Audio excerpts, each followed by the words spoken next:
Welcome back to the Johnny Gets Cash YouTube channel. Last time in my Escort video series, you saw me fit in all new suspension to this Mark 5A Cabriolet. Now, unfortunately, the coilovers I fitted to this car, they're a little bit too low, even at full height adjustment. So I have got new standard spec suspension on the way, but it hasn't showed up yet. So while I've got this car sitting like this, I've put the 17s on there just to see what it would look like. They're not going to stay on there. It's going to go back to the original RS catalogue wheels once the standard suspension is refitted. But today, I am going to be dealing with those few minor body issues this car has got, namely a little scuff on the front bumper and a little scuff on the rear bumper. Just going to be doing some smart repairs. After they're done, I'm going to tackle these sills. Now, there's nothing wrong with the sills, but I just don't like the fact that it's got this black strip along the bottom. I want the whole thing to be zinc yellow all the way from the pinch seam upwards. So that is what I'm going to be tackling in today's episode.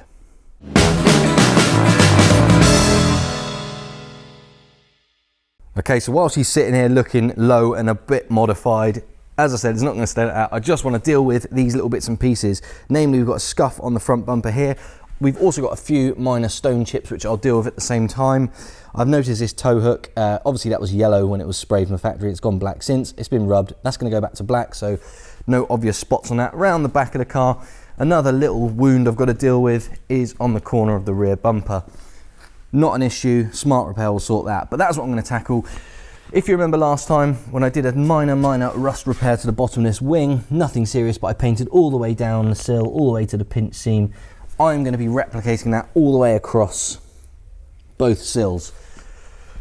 So, as I said, it's a smart repair, so I'm going to be using my airbrush. I know a lot of you guys like it when I use the airbrush. I'm going to be doing a blended repair. Now, you could argue this front bumper, it looks a very slightly different tone to the wing and the bonnet. That's because the bumper is plastic. Obviously, the bonnet and the wings on this car are metal.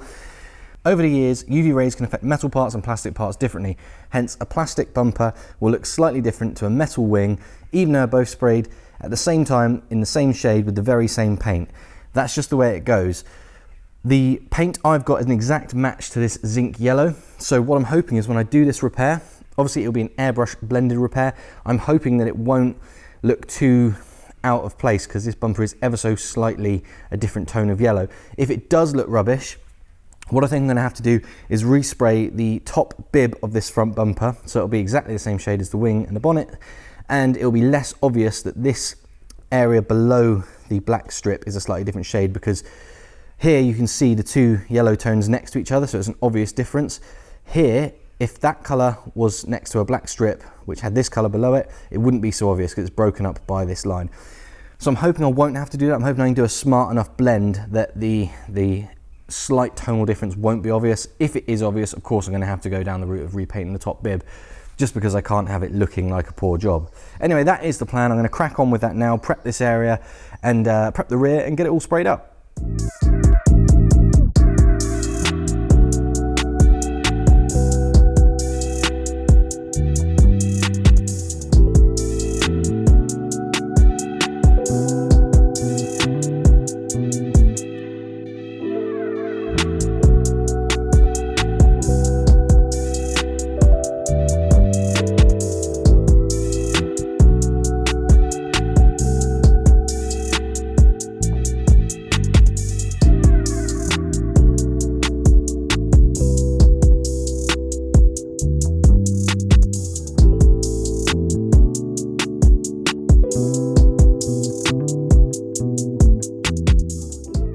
So while I'm waiting for a little bit of filler to go off on that front and rear bumper repair, I thought I'd get on with the sills. Now, if you haven't seen my previous videos on this car, you might be wondering why am I doing this? Well, there's a couple of reasons. Personally, I don't like the black strip at the bottom of the sill, we've established that, but what I showed in the previous video, I'll show you here.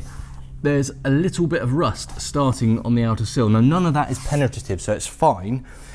It's not going to affect MOTs or anything at the moment, but I know if I don't deal with that soon, in a year or 2 or 3 or even 5 years time, that can become something much more serious, and I don't want that for this car. Although I won't have the car then, it will be long sold, I don't want anyone to have problems with this car in the future. So aside from making the sills look better, doing this job now will allow me to address those little areas which are just less than ideal. So the plan is to buzz all of this back, expose any rusty or potentially rusty areas, give it some proper anti-rust, anti-corrosion chemical treatment so it all converts. Then I'll be putting epoxy primer over those areas, so any bare metal, any converted rust, all will be covered in epoxy primer. Then the usual high build, and then zinc yellow. So basically this will look brand new and it will be nice and solid for the future. So in case you wonder why I'm going to these lengths, that's why.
All the paintwork is now well underway. The sills are looking fantastic. At the moment, there's no clear coat on anything. This is just base coat. The smart repairs I had to do, again, they're looking really, really good. But as yet, there is no clear coat on there, so it's just base.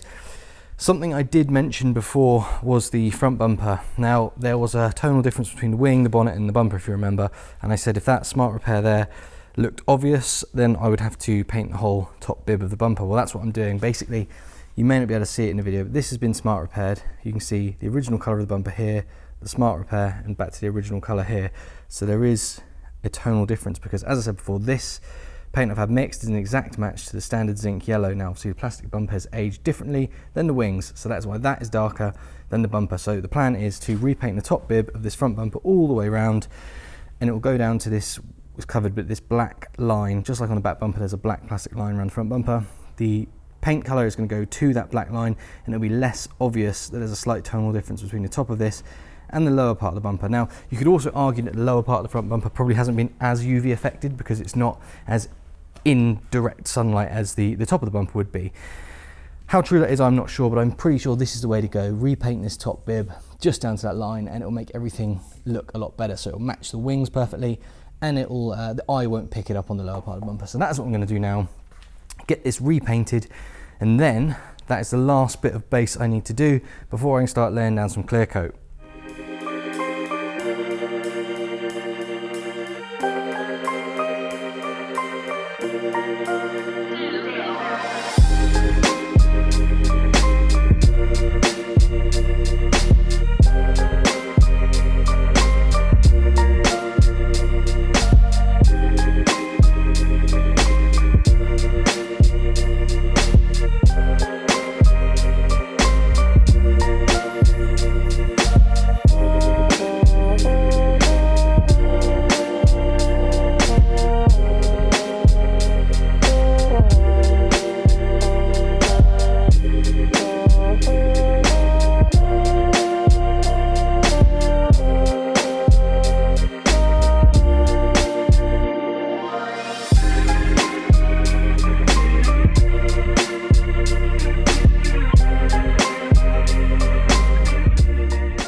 Right then, that is all the little bits of paintwork needed now finished. So we've done the top bib of that bumper as mentioned.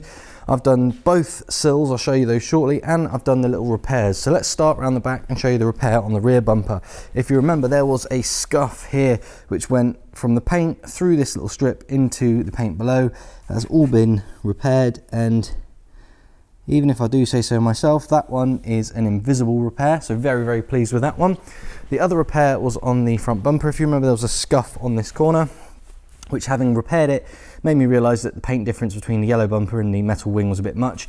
You may be able to see on camera, this picks it up a little bit more than the human eye does, but you can see the paint difference between the lower part of the bumper and the top bib that I've repainted. As I say, that's a lot more visible looking through a digital camera lens than it is just the human eye picking it up, so I'm not worried about that at all. In real life, you can't really tell there's a difference, so that's what I was after. It's just where the colour of the metal wing was next to that plastic bumper, as I mentioned before. That was what I wanted to address. Now the thing I want to show you are the sills. So let's have a look and see what they look like now compared to what they were with that black strip with a little bit of rust showing through. This is what we're looking at now, a completely factory looking immaculate yellow sill all the way from pinch weld up. So I'm very, very pleased with how these have come out. It really does look like a brand new sill, just like would have been on this car in 1993. I couldn't be more pleased with the way the paint repairs have gone in here. So the next thing to address is the suspension. I've said this several times that this is now actually going to be going back to standard because the coilovers, as you can see, make the car sit really quite low.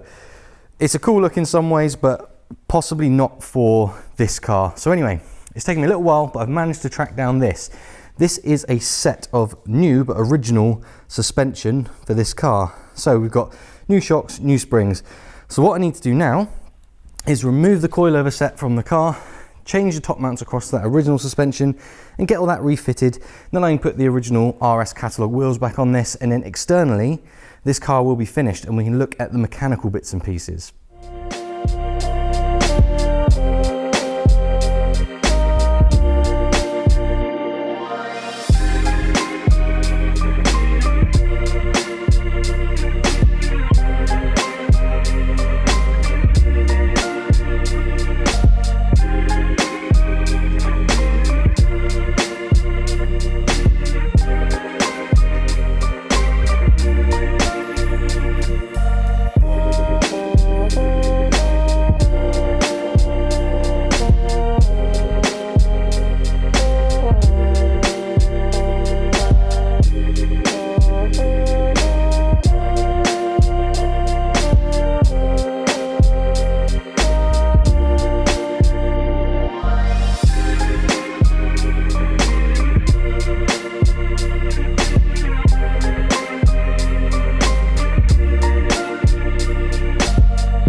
Okay guys, this is turning into a bit of a headache now. I have done the rear suspension on the Escort. As you can see, it does look very, very high here because the front of the car is supported, so nothing is sitting as it should. However, what I want to talk to you about is the front suspension.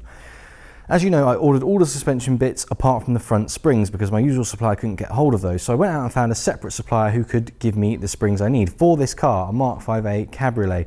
Now the springs they have sent me appear to be too long. I'll show you how much longer they are than the springs that came out of the car. Here you can see the new spring on the right, and the spring on the left is the spring that was removed originally. There is quite a difference. Now, I've spoken to the spring supplier and they have said they do have two part numbers for this car. They didn't tell me this before for some reason, but they have said they have got a number for a shorter spring. Okay, so I've ordered the shorter springs now because these longer ones just aren't going to fit. I've ordered these short springs, but they're not going to be in for a few days. So as it stands, I am not going to be able to finish this suspension job in this video as I'd wanted to. I really want to get this thing back on standard new suspension and then sign off at that point, but I'm sorry to say I just can't do it this time. So I'm going to have to leave the video here. Hopefully you've enjoyed seeing me do the paint repairs on this car and making it look a little bit better. And I'm just sorry I can't show you the full suspension turnaround this time, but I will be dealing with that in the next episode. So anyway, as always guys, thank you ever so much for watching and I will catch you on the next one. Cheers.